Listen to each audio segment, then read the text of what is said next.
Halo semuanya, pada video kali ini kita akan belajar tentang hubungan antar sudut. Hubungan antar sudut yang akan kita pelajari kali ini adalah tentang hubungan sudut-sudut pada dua buah garis sejajar yang dipotong dengan garis lurus. Nah, di sini ada dua buah garis sejajar A dan B. Nah, A dan B itu sejajar. Sejajar di sini artinya apabila garis A dan B diperpanjang, kedua garis ini tidak akan pernah bertemu. Sejauh apapun diperpanjang, garis A dan B itu tidak akan pernah bertemu. Itu adalah garis sejajar. Kemudian garis A dan B yang sejajar ini dipotong oleh satu buah garis lurus. Seperti ini nanti bentuknya. Nah, dari perpotongan garis lurus ini akan terbentuk 8 buah sudut. Nah, 4 sudut yang terbentuk dari garis A dengan satu garis ini dan 4 sudut dari garis B. Seperti ini. Kemudian dari 8 sudut ini itu dibagi menjadi 2 buah sudut, yaitu sudut luar dan sudut dalam.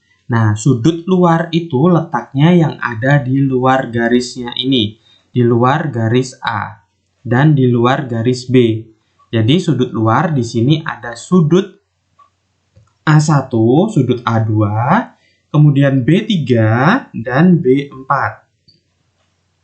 Kemudian ada sudut dalam. Sudut dalam letaknya ada di dalam atau di antara garis A dan garis B yang ada di dalam ini, antara A dan B. Nah, di sini ada 4, yaitu garis sudut A3, sudut A4, sudut B2, dan sudut B1.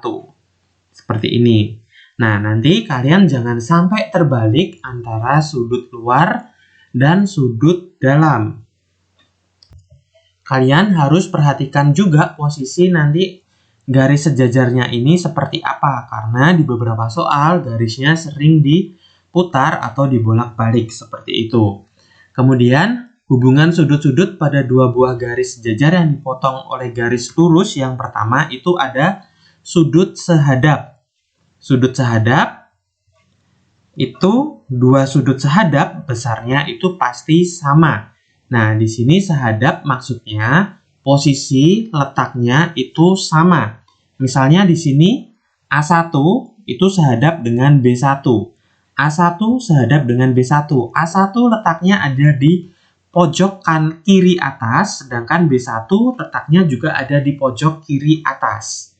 Nah, itu A1 dan B1 sehadap. Kemudian di sini ada A2 itu sehadap dengan B2. Sudut A2 sehadap dengan B2. A2 letaknya ada di pojok kanan atas, B2 juga letaknya ada di pojok kanan atas. Berarti letaknya sama. Kemudian ada A3 dengan B3, letaknya sama, ada di bawah di sebelah kanan. Sisanya ada A4 dengan B4, letaknya sama, ada di bawah di sebelah kiri. Jadi A4 itu sehadap dengan B4. Nah, dua buah sudut yang saling sehadap itu besarnya sama. Di sini A1 sama dengan B1, kemudian A2 sama dengan B2, A3 sama dengan B3, A4 sama dengan B4. Itu adalah sudut yang sehadap. Kemudian ada sudut dalam berseberangan. Dua sudut dalam berseberangan itu besarnya pasti sama. Nah, di sini tadi sudut luar ada di luar sini, di luar garis A dan di luar garis B, dan sudut dalam itu ada di antara A dan B. Berarti di sini ada A3, A4, B2 dan B1. Nah, di sini kita fokus yang ada di dalam sini, kemudian kita lihat berseberangan. Berseberangan misalnya di sini ada sebuah jalan, garis lurusnya ini adalah jalan, maka kita cari yang berseberangan. Nah, di sini A3 itu dalam berseberangan dengan B1. A3 kan ada di sebelah kanan. Nah, B1 ada di sebelah kiri. Berarti dia dalam berseberangan. A3 dalam berseberangan dengan B1. Jadi A3 itu sama dengan B1. Besarnya A3 itu sama dengan B1. Kemudian ada A4 itu dalam berseberangan dengan A2. A4 itu sama dengan B2.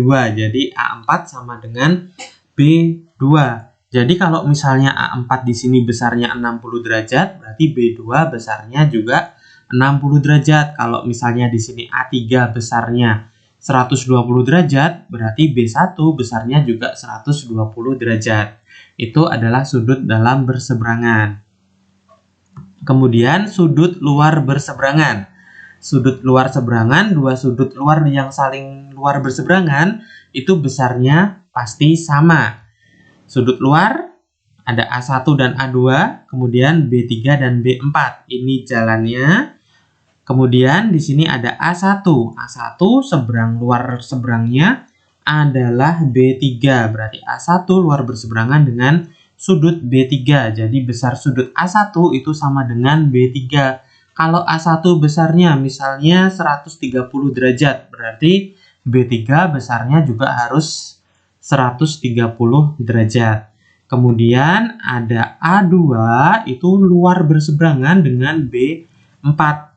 Nah, jadi kalau A2 misalnya besarnya di sini 50 derajat, berarti B4 juga besarnya 50 derajat. Seperti itu. Kemudian ada sudut dalam sepihak. Nah, dua sudut dalam sepihak itu jumlahnya 180 derajat. Nah, kita lihat sudut yang ada di dalam. Nah, sepihak di sini maksudnya yang arahnya sama. Kalau di kanan dengan yang di kanan, kiri dengan yang di kiri. Yang di kiri. Nah, di sini sudut dalam. Berarti kita mulai dari A3. A3 itu dalam sepihak dengan B2, berarti A3 ditambah B2 hasilnya harus 180 derajat. Kemudian ada A4 dengan B1. Sudut A4 dengan B1 itu kalau dijumlahkan itu 180 derajat. Ada di dalam dan posisinya sama. Kanan dengan kanan, kiri dengan kiri. Itu adalah sudut dalam sepihak. Kemudian ada sudut luar sepihak. Sudut luar sepihak berarti sudut yang ada di luar. Itu kalau dijumlahkan, dua sudut luar sepihak itu jumlahnya 180 derajat. Sudut yang ada di luar berarti A1, A2, dan B3 dan B4. Kita mulai dari A1. A1 itu luar sepihak dengan B4. Kalau dijumlahkan 180 derajat. Kemudian untuk A2 itu dalam luar sepihak dengan B3. Itu kalau dijumlahkan juga 180 derajat. Nah, itu sudut luar sepihak. Nah, agar lebih memahami tentang hubungan antar sudut ini, kita akan membahas beberapa contoh soalnya. Nah, untuk yang pertama, untuk pemahaman tentang hubungan antar sudut. Kita ubah gambarnya, kita ubah posisinya, dan kita ubah angkanya. Kita diminta untuk menentukan pasangan sudut yang saling sehadap, sudut dalam berseberangan, dan luar berseberangan. Nah, yang pertama yang sehadap terlebih dahulu. Sehadap berarti posisinya di sini atas, bawah, kiri, kanan ya, sama. Berarti kita mulai dari M yang atas. M yang atas berarti M1 itu sama dengan sudut N4. Posisinya sama-sama ada di atas. Nah, ini sehadap. Kemudian M2. M2 letaknya ada di sebelah kanan, berarti N kita cari yang sebelah kanan. Berarti di sini N3. Sudut M2 itu sehadap dengan sudut N3. Kemudian M3. M3 ada di bawah. Kita cari N yang di bawah adalah N2. Berarti M3 sama dengan N2. Kemudian sisanya adalah M4 dengan N1. Berarti M4 dan N1 itu sehadap dan besarnya sama. Selanjutnya adalah sudut dalam berseberangan. Kita tentukan sudut luar dan sudut dalamnya terlebih dahulu seperti ini. Jangan sampai terbalik ya. Kemudian dalam berseberangan berarti di sini ada M3, seberangnya adalah N4. berarti pasangannya M3 adalah dengan sudut N4, besarnya sama.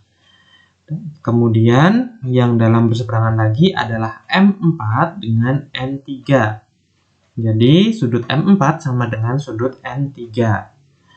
Kemudian yang C kita suruh menentukan sudut luar berseberangan yang ada di luar. Ada N1, N2, dan M1 dan M2. Kita lihat di sini ada M1 itu luar berseberangan dengan N2. Kemudian ada sudut M2 itu luar berseberangan dengan N1. Seperti itu. Jangan sampai terbalik ya. Oke, contoh yang kedua. Perhatikan gambar di samping. Jika besar sudut A4 126 derajat, tentukan besar sudut A1, A2, A3, B1, B2, dan B3. Nah, di sini yang diketahui adalah sudut A4 sama dengan 126 derajat. Berarti A4 letaknya di sini, nah di sini 126 derajat. Nah, untuk menentukan keenam sudut yang diminta ini, kita hanya perlu menghitung satu kali saja, yaitu kita mulai dari sudut A1 terlebih dahulu, A1 di sini. Sudut A1 kita lihat antara A1 dan A4 itu kalau digabungkan akan membentuk satu garis lurus. Satu garis lurus berarti jumlahnya A1 ditambah A4 itu jumlahnya 180 derajat karena kedua sudut ini saling berpelurus. Nah, di sini udah ada 126, berarti 126 ditambah berapa? Hasilnya 120. Berarti tinggal kita kurangkan saja untuk sudut A1-nya. Jadi sudut A1 besarnya 54 derajat. Nah, di sini 54 derajat. Nah, untuk A2, A3, dan seterusnya kita tidak perlu menghitung, tapi tinggal kita lihat gambarnya di sini. Untuk A2, A2 itu sama dengan A4, 126 derajat. Kenapa? Karena A2 itu sama dengan A4, dia saling bertolak belakang. Sudut yang saling bertolak belakang besarnya pasti sama. Kemudian untuk A3 itu sama dengan A1, sama dengan 54 derajat. Kenapa? Karena saling bertolak belakang juga. Sudut yang saling bertolak belakang besarnya pasti sama. Kemudian untuk B1, 2, 3, 4 kita tinggal lihat atau tinggal copy saja yang ada di sudut A ini sesuai dengan posisinya. Yang ada di kanan atas berarti di sini B1-nya 126, bawahnya 54, kirinya 126, atasnya 54. Seperti itu. Kita tinggal menerapkan konsep sudut yang saling sehadap. Nah, kalau sudah tinggal kita masukkan di sini, kita jawab B1-nya 126, B2-nya 54, B3-nya 126. Jadi kita tinggal menghitung satu kali saja untuk menghitung semua sudutnya ini. Mudah ya? Kemudian contoh yang ketiga, perhatikan gambar berikut. Tentukan nilai dari B dikurangi A. Nah, di sini hanya diketahui 61 derajat dengan A dan B. Kita diminta untuk menentukan nilai dari B dikurangi A. Berarti kita harus nyari nilai A dan B-nya terlebih dahulu. Kita cari nilai A. Kita perhatikan di sini. A dengan 61. A itu besarnya sama dengan 61 derajat. Kenapa? Karena A dan 61 itu saling bertolak belakang. Sudut yang saling bertolak belakang besarnya pasti sama. Kemudian untuk nyari nilai B, kita lihat antara A dan B. A dan B itu adalah sudut dalam, tapi posisinya sama-sama ada di sebelah kiri. Berarti ini adalah sudut dalam sepihak. Berarti A ditambah B sama dengan 180 derajat. Karena sudut dalam sepihak. A-nya 61 ditambah B sama dengan 180. Berarti 61 kita pindah ruas ke belakang jadi kurang. B-nya sama dengan 119 derajat. Nah, tinggal kita cari B dikurangi A. Berarti 119 dikurangi 61. Hasilnya adalah 58 derajat.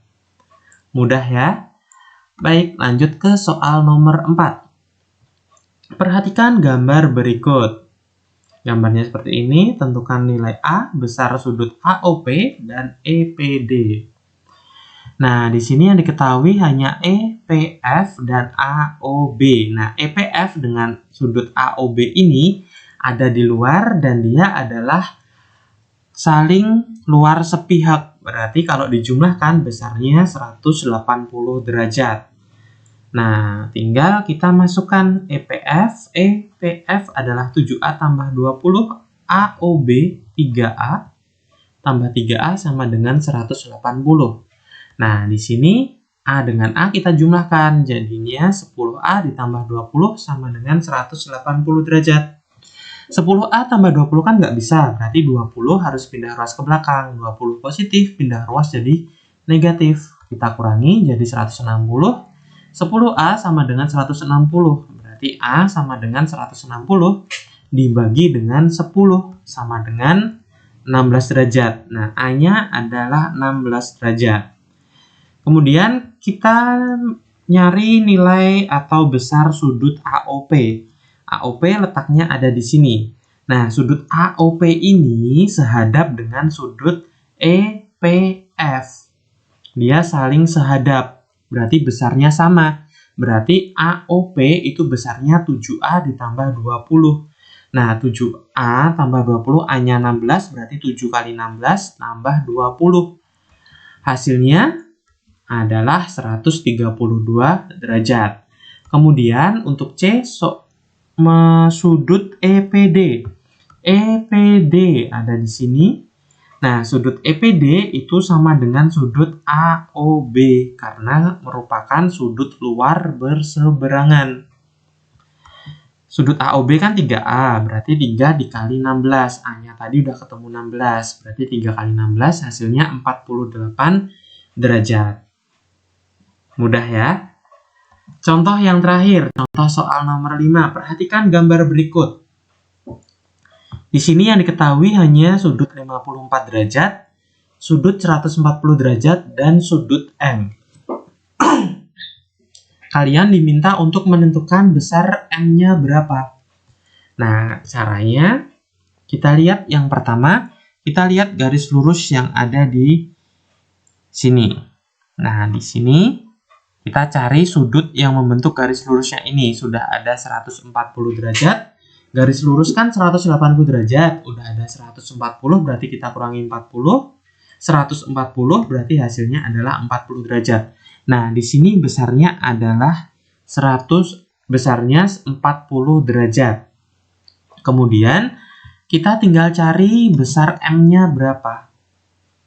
Besar M-nya berapa? Nah, besar M itu adalah hasil dari jumlah dari 54 derajat ditambah dengan sudut yang ada di sini tadi, yaitu 40 derajat. Tinggal kita jumlahkan sama dengan 94 derajat. Terima kasih telah menonton video ini. Semoga video ini bisa bermanfaat bagi kalian semua.